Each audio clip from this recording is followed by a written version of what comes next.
सितंबर का महीना था। काली अंधेरी रात थी। धीरे धीरे से हवा की ठंडी लहरें आ रही थी। आकाश में बिजली चमक रही थी। महेंद्र चाचा अपने घर से दूर अपने खेत में खाट में सोए हुए थे। उनका खेत गांव के तालाब के पास था। बारिश के कारण पूरा तालाब भर गया था और खेत में घास भी ज्यादा हो गई थी। उसके कारण अंधेरे में ये सब ज्यादा डरावना लग रहा था। उस तालाब के किनारे आम के 6-7 बड़े बड़े पेड़ थी। आम के पेड़ की डालियों के आवाज भी काफी डरावना लगता था।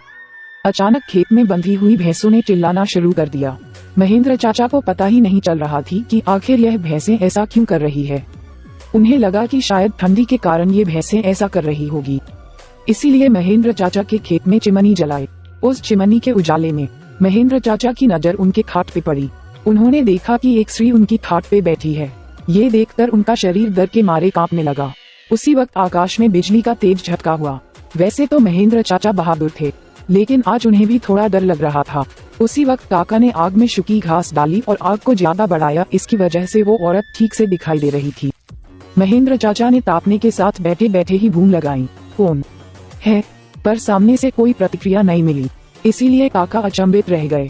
उनकी समझ में कुछ नहीं आया। काका खड़े हो गए। इसीलिए महेंद्र काका ने सोचा कि अब डरने से कुछ नहीं होगा, मुझे हिम्मत से काम लेना पड़ेगा, क्योंकि जो डर गया वो समझो मर गया। चाचा ने एक बड़ी लकड़ी हाथ में ले ली और बोले, कौन हो तुम?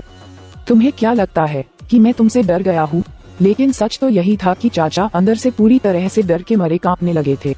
चाचा का ये गुस्से वाला रूप देखकर वो स्त्री खड़ी हो गई और जोर से बोली, क्या तुम मुझसे नहीं डरते? चाचा ने हिम्मत की और बोले, यहाँ से चली जाओ वरना ये लाठी से मार मार के तेरा सिर फोड़ दूंगा।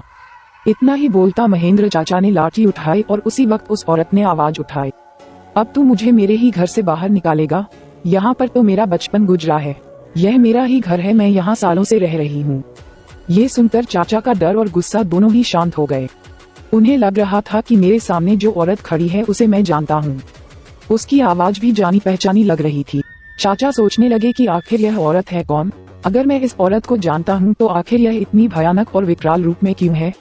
अचानक, अरे ये तो ज्योति है, मेरी बड़ी बहन। बचपन में मैं और ज्योति साथ में ही खेत में चार काटने का काम करते थे।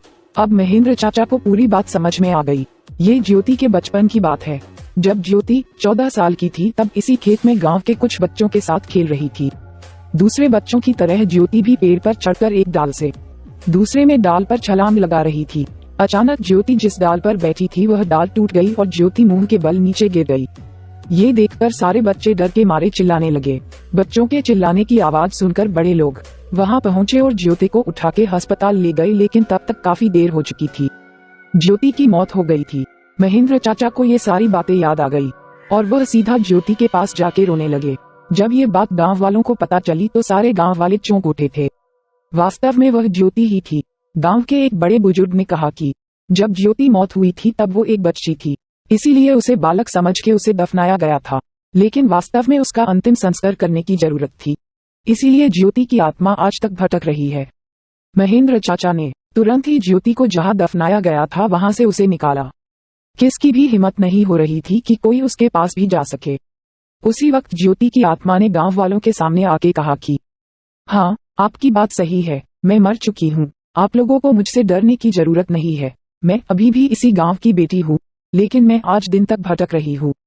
मुझे मुक्ति दीजिए। बाद में महेंद्र चाचा ने ज्योति के शव का अग्नि संस्कार किया और उसकी आत्मा को शांति दिलाए। आप लोगों को ये कहानी कैसी लगी? कृपया